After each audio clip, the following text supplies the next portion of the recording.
Nous avons ici un serment de Julius Malema.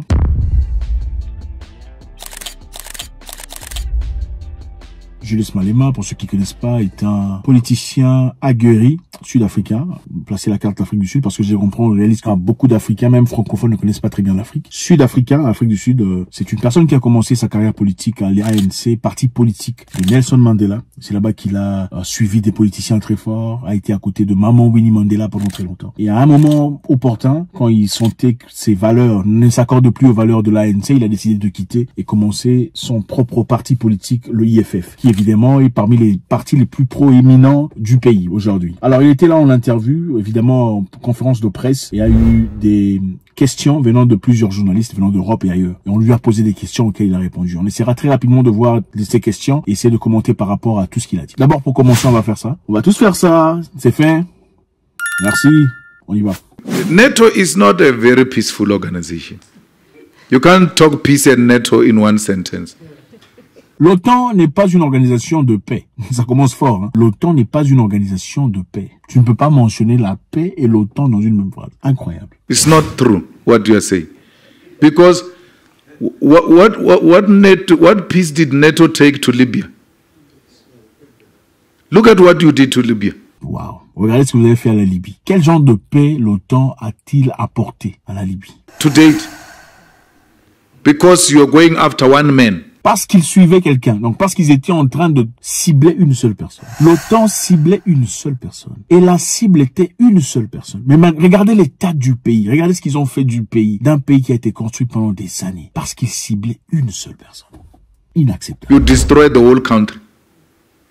So, if it brought peace in Norway, it has not brought peace in Africa. Donc là, il répondait à un journaliste norvégien, évidemment. Il dit si l'OTAN a apporté la paix en Norvège, il n'y a pas eu de paix à travers l'OTAN en Afrique. Gardez ça dans vos têtes. And our experience with NATO is not what you have experienced. And therefore, we respectfully disagree with that. You know, this thing of territorial threats, we know them here. We've got an army base here in Botswana. What is America doing here in Botswana? Why is Africa not in American borders? En effet, je ne sais pas si vous le saviez, mais les États-Unis d'Amérique ont une base militaire au Botswana. On va encore mettre la carte ici pour montrer l'Afrique du Sud et le Botswana, et le Lesotho et le Swaziland. En effet, l'Afrique du Sud est un pays, évidemment un pays bien constitué, mais dans les frontières de l'Afrique du Sud se trouvent 3 autres pays. Le Botswana, le Lesotho et le Swaziland. Ce sont des pays entiers, des pays libres, mais qui sont en Afrique du Sud, dans les frontières de l'Afrique du Sud. Pendant les États-Unis d'Amérique a une base militaire au Botswana. Une base militaire avec des avions. Incroyable. Pendant qu'ils n'ont pas de dossier ou de contrat avec l'Afrique du Sud, voilà, ils n'ont pas d'accord militaire avec l'Afrique du Sud. Mais ils sont en Afrique du Sud à travers le Botswana. What do you call that? And you come and say imperialism and colonialism is finished. When people expand their territorial expansion through putting military bases at our borders. There's a military base here. A study has been conducted that a fighter jet that moves from that army base to the Union building will not take less than 2 minutes to bomb the Union building. Wow. Donc, il dit qu'ils ont conduit des tests. On a fait des exercices et on a conclu que un avion de chasse américain quittant le Botswana prendrait seulement 2 minutes pour venir bombarder le palais du président sud-africain. 2 minutes de vol. Inacceptable. Il dit, vous parlez de fin d'impérialisme. Quand les gens se plaignent d'impérialisme, vous dites l'impérialisme n'existe plus. Quand les gens se plaignent du néocolonialisme, vous dites que le colonialisme est fini depuis très longtemps. Mais comment est-ce que vous appelez ça? Un pays capable d'expandre ou d'élargir son territoire en venant s'imposer dans des lieux qui ne lui appartiennent pas. Comment vous appelez ça? If a war is declared with America, America does not have to assemble any resource from Washington or anywhere else to come here. They are already here. Si on déclarait la guerre aux États-Unis, les États-Unis n'ont pas besoin d'appeler qui que ce soit ou de rassembler de ressources venant de Washington parce qu'ils sont déjà ici sur place. What do you call that? It's democracy. It's free world. We must celebrate that. C'est ça la démocratie d'après vous? And say no, imperialism is no longer there. It's in our head. We understand what Putin is fighting Nous comprenons pourquoi Vladimir Poutine est en train de combattre. Against because we have it here. Here. What is it doing here? Parce que nous en avons la preuve ici. Qu'est-ce qu'il fout ici chez nous? We never went to Asia. We never went to Europe. We never went to America. We are here. We don't establish bases anywhere. Nous n'avons pas de base ailleurs, nulle part ailleurs, pas aux États-Unis, pas en Asie, nulle part ailleurs. Nous sommes ici chez nous. Why should you establish bases in military bases in our continent? And when we speak, it's called old-fashioned politics. That they are out of fashion. There's no such a thing as imperialism. When imperialism is breathing on our neck, yeah, we're not going to allow that.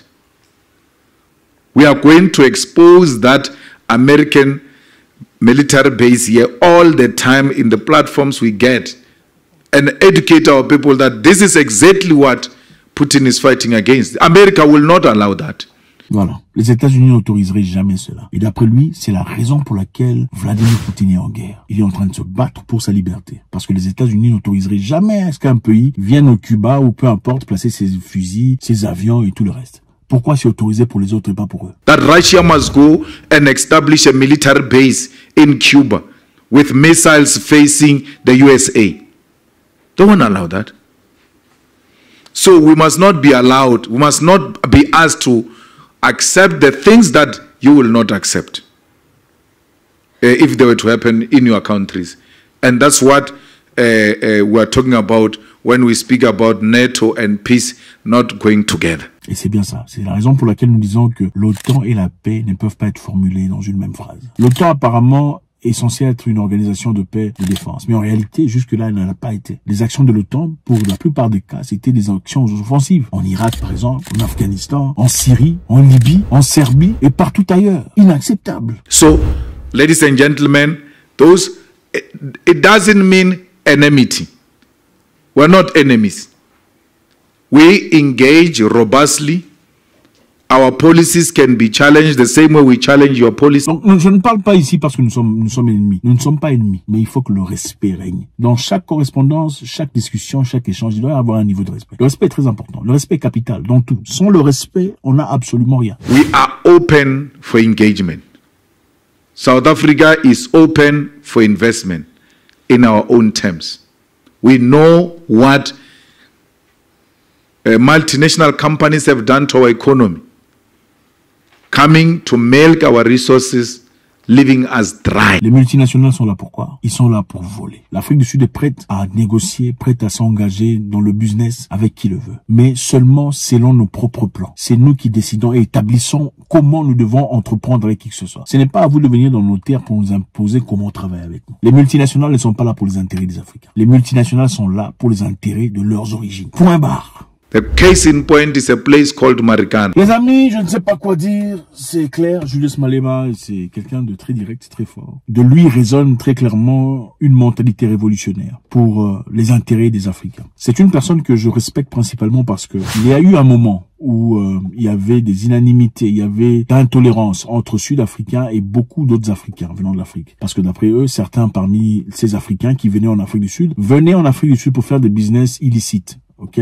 sans payer des taxes, d'autres étaient là pour vendre des armes ou des drogues, vérifiables ou pas. Il y a eu beaucoup d'inimitié, beaucoup de manque d'amour entre ces Africains qui ne sont pas tolérants les uns les autres. Mais Julius Malema a dit très clairement, si vous voulez travailler avec nous, acceptez que je n'accepterai pas de voir un autre Africain souffrir d'entre les mains d'un Africain que vous êtes Sud-Africain. Donc, si vous vous attendez à ce que moi je change ma façon d'opérer, mon modus operandi, si vous vous attendez à ce que je chasse les Zimbabwéens, chasse les Nigériens, chasse les Angolais, chasse les Congolais, chasse tout ça là, les Ghanéens, eh ben, vous pouvez prendre votre vote et garder ça pour vous. Je n'en ai pas besoin. Et s'il faudrait que je sois destitué en tant que président de mon parti politique, je suis prêt à le faire. Mais je ne dirai pas ça pour vous faire plaisir. Et ça a touché beaucoup de monde. Parce que les politiciens, généralement, ils s'en foutent de vous, hein. Vous lui donnez les votes, ils gagnent, et puis moi, il vous fait des promesses. Bon, on va les chasser. Mais après. Mais contrairement au parti de Nelson Mandela, ANC, qui pendant un temps a commencé à dire des choses telles que la raison pour laquelle il n'y a pas beaucoup de boulot, c'est parce qu'il y a beaucoup trop de compétition, il y a beaucoup trop d'étrangers africains sur les terres sud-africaines. Voilà pourquoi vous n'avez pas de boulot. Mais si vous votez pour nous, on va trouver un moyen par lequel les renvoyer, comme ça vous aurez du travail. 2 jours plus tard, la xénophobie a commencé. Les gens ont commencé à se taper dessus, à se faire de mal. C'était une politique complètement aveugle. Julius Malema dit pourquoi les États-Unis ont une base militaire ici au Botswana. On n'a pas d'accord avec les Américains. Ils prétendent être une organisation organisations de défense, mais ils ne sont pas. En réalité, c'est ça l'impérialisme. L'impérialisme dans vos plans. L'impérialisme à travers les multinationales. L'impérialisme dans l'armée. Faites-moi savoir ce que vous en pensez. Vous êtes des gens très intelligents. Je lis vos commentaires et c'est bouleversant, touchant, palpitant quelquefois et inspirant. Ne partez pas sans laisser votre commentaire. Si vous n'avez pas encore fait ça, je vous encourage de le faire maintenant et vous souscrire si ce n'est pas encore fait. Ne partez pas sans laisser votre commentaire. God bless.